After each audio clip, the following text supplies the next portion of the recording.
orang-orang soleh terdahulu yang jadi wali-wali Allah, itu ada satu kalimat begini. Ma fil aba fi abna. Ma fil aba fi abna. Wasir lam yatahawali. Sirul aba fil abna. Rahasia kewalian seorang wali itu gak akan pindah kepada yang lain. Jadi murid jangan kurang ajar. Jangan ada murid yang ngomong kewaliannya Pak Yai pindah ke saya. Ini murid kurang ajar. Ini murid yang gagal jadi murid. Gak ada. Wali memindahkan kewaliannya kepada muridnya, gak ada. Murid dikasih makom sendiri, iya. Dimintakan sama gurunya pangkat, iya. Tapi kalau pangkat kewalian seorang wali gak akan pindah kemana-mana. Pindahnya ke anaknya. Wasir lam yatahawali. Gak mungkin pindah sama orang lain. Pasti akan pindah ke anaknya. Kalau anaknya 10 dibagi itu. 10. Masing-masing dapat rahasia kewalian sendiri. Sampai nanti kalau anak-anaknya itu meninggal semua, tinggal satu, maka rahasia kewalian dari saudara-saudaranya akan ngumpul pada yang satu ini. Akan ngumpul pada yang satu ini. Begitu kata orang-orang soleh. Lam yatahawali, gak akan pindah kemana-mana. Maka diceritakan dulu ketika Syekh Abu Bakar bin Salim. Ya, Syekh Abu Bakar bin Salim ini kakeknya Habib Umar bin Hafid. Semoga Allah panjangkan umurnya dalam segala kebaikan, kenikmatan, ketaatan, keridhaan, dan kita dapat barokah ilmunya dan barokah kewaliannya. Amin Allahumma amin. Itu Syekh Abu Bakar bin Salim ketika meninggal dunia rahimahullah, anak-anaknya itu semua wali. Anak-anaknya semua wali. Nah, terus di antara anak ini pada nanya, yang gantikan tugas ayah siapa? Kan ada yang bertugas gantikan ayahnya terima tamu, ya, ngurusin bagian doa, bagian nolak bala. Loh, wali itu kan tugasnya nolak bala dan terima bala. Oh, enak betul tugas saya, nolak bala dan terima bala. Wali-wali Allah Ta'ala. Maka nanya anak-anak ini, nggak ada yang kemudian kok berkelahi, nggak ada.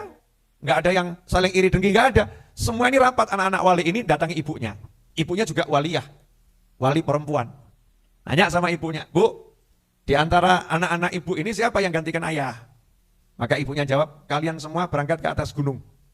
Ya ibadah di sana, sampai nanti Allah tunjukkan karomah dhahirah. Berangkat ke atas gunung semua anak-anak ini ibadah. Ibadah untuk pengen tahu siapa yang menjadi pengganti ayahnya. Karena ayahnya tidak ngasih wasiat. Ya, yang gantikan ini enggak. Makanya hasilnya hasil rapat, musyawarah. Masih ada ibunya waliyah. Ya nanya sama ibunya, bagusnya bagaimana? Hasilnya, dari semua anak ibadah ini tiba-tiba ada lentera dari langit turun, persis di kepalanya Habib Husin bin Syekh Abu Bakar bin Salim. Yang lain noleh, langsung ngomong, Kak, kamu yang jadi penerus Bapak. Kami siap tunduk pada perintahmu. Kami siap untuk mengikuti apa petunjukmu. Seia sekata dengan kakaknya. Nah begitu jadi pengganti bapaknya. Kadang-kadang ini yang namanya murid ini gak jelas.